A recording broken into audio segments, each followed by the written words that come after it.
మన దేశంలో ప్రఖ్యాత ఎంబీఏ విద్యా సంస్థలు అని ఎవరిని అడిగినా టక్కున వచ్చే సమాధానం ఐఐఎం, ఐఎస్బి. కానీ ఆశ్చర్యకరమైన విషయం ఏంటంటే ఐఎస్బిలో చదివితే ఎంబీఏ డిగ్రీ రాదు.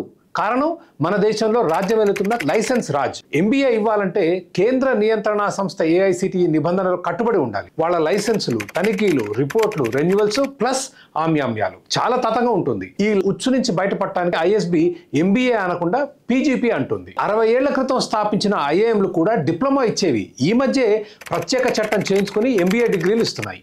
తెలుగు రాష్ట్రాలలో ఏఐసిటి 100 ఇంజనీరింగ్ కాలేజీలకు అనుమతులు ఇచ్చింది. నాణ్యత లేక సగం మూతపడ్డాయి. ఒక కాలేజీ నాణ్యమైన విద్య అందిస్తుందా లేదా అని నిర్ణయించేది అందులో పిల్లల్ని చేర్పించే తల్లిదండ్రులు, ఉద్యోగాలు ఇచ్చే కంపెనీలు. ఏఐసిటిఈ లైసెన్స్ లేకుండానే ఐఎస్బి ఫేమస్ అయింది. కారణం, విద్యార్థులు, కంపెనీలు ఇచ్చిన గుర్తింపు. ఏఐసిటిఈ మూసేసి ఫ్రీ మార్కెట్ అని ప్రోత్సహిస్తే వృధా ఖర్చు, లంచాల బెడద తగ్గుతుంది. దేశం వేగంగా అభివృద్ధి చెందుతుంది.